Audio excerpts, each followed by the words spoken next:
Hello friends, welcome to kongu foodies.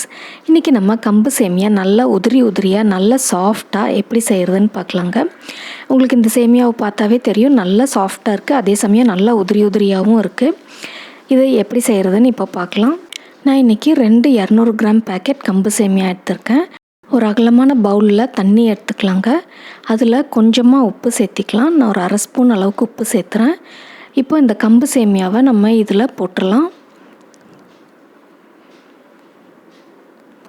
இப்போ இந்த சேமியாவை எல்லாத்தையுமே உதிர்த்து விட்டுடலாங்க.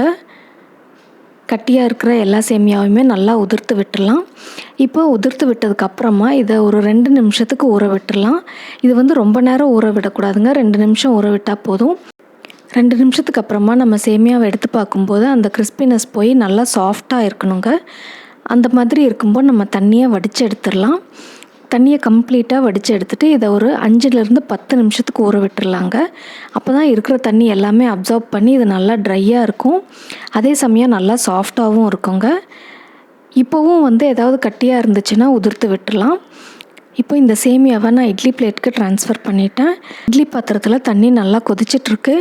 இப்போ இந்த இட்லி பிளேட்டை நம்ம இதில் வச்சிடலாம். இதை ஒரு 5லேருந்து 7 நிமிஷத்துக்கு ஹை ஃப்ளேமில் வேக விட்டுடலாங்க. இப்போ 5 நிமிஷம் ஆயிடுச்சுங்க. நான் இதை செக் பண்ணி பார்க்குறேன். இப்போ சேமியா நல்லா வெந்திருக்கு. நான் கேஸை ஆஃப் பண்ணிட்டேன். இந்த சேமியாவை ஒரு அகலமான பவுலுக்கு ட்ரான்ஸ்ஃபர் பண்ணியிருக்கேங்க.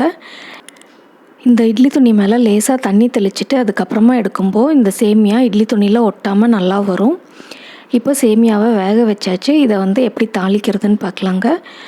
ஒரு கடாயில் 5 டேபிள் ஸ்பூன் அளவுக்கு எண்ணெய் ஊற்றிக்கலாம். எண்ணெய் காஞ்சதுமே கடுகு போட்டுக்கலாங்க. கடுகு வெடித்து வரும்போது கடலைப்பருப்பு போட்டுக்கலாம். கடலைப்பருப்பு லைட் கோல்டன் ப்ரௌன் கலர் ஆனதுமே நான் ஒரு பெரிய வெங்காயம், கொஞ்சமாக சின்ன வெங்காயம் போட்டிருக்கேன். நீங்கள் இதுக்கு பதிலாக 2 பெரிய வெங்காயம் போடுறதுனாலுமே போட்டுக்கலாம். கூட கொஞ்சம் கருவேப்பிலை, 2 பச்சை மிளகா, இது எல்லாத்தையுமே போட்டு நல்லா வதக்கிக்கலாங்க. வெங்காயம் நல்லா பொன்னிறம் ஆகிற வரை வதக்கிக்கலாம். இந்த சேமியாவுக்கு வெங்காயம் கொஞ்சம் ஜாஸ்தியாக போட்டால் தான் நல்லாயிருக்குங்க. இப்போது வெங்காயம் நல்லா பொன்னிறமாக ஆயிடுச்சு. இதில் ஒரு அரை டீஸ்பூன் அளவுக்கு மிளகாய்த்தூள், கூடவே கொஞ்சமாக உப்பு போட்டுக்கலாம். இதை நல்லா மிக்ஸ் பண்ணிக்கலாங்க. இப்போது இதில் நான் 2 மீடியம் சைஸ் தக்காளி பேஸ்ட்டாக அரைச்சி வச்சுருக்கேன். அதையும் இதில் ஊற்றிடுறேன். தக்காளி அரைச்சி ஊற்றுறதுக்கு பதிலாக கட் பண்ணியும் போட்டுக்கலாம். இந்த தக்காளி நல்லா வேகட்டுங்க. அதே சமயம் இந்த தண்ணியும் நல்லா ட்ரை ஆகணும், அது வரை இதை வேக விட்டுக்கலாம். இப்போ இந்த தக்காளி வெந்துட்டுருக்கிற டைமில் நம்ம சேமியாவை உதிர்த்துடலாம். சேமியா லைட்டாக சூடாக இருக்கும்போதே உதிர்த்துடணுங்க.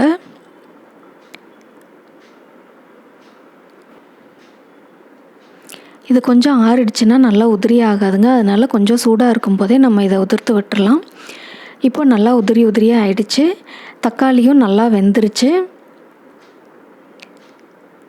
இப்போ இதில் நம்ம உதிர்த்து வச்சுருக்கிற சேமியாவை போட்டுடலாம்.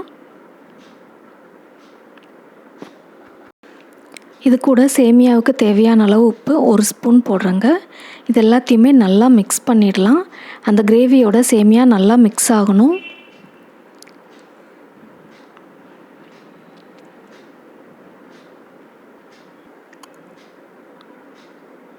இப்போ சேமியாவை நல்லா மிக்ஸ் பண்ணிட்டோம்.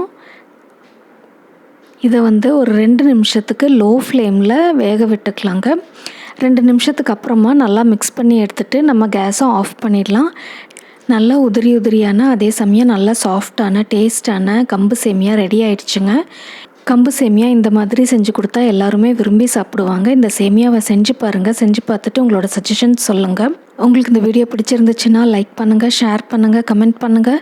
மறக்காமல் kongu foodiesக்கு சப்ஸ்கிரைப் பண்ணுங்கள். கூடவே பக்கத்தில் இருக்க பெல் ஐக்கானையும் ப்ரெஸ் பண்ணுங்கள். உடனுக்குடன் நோட்டிஃபிகேஷன்ஸ் கிடைக்கும். தேங்க்யூ.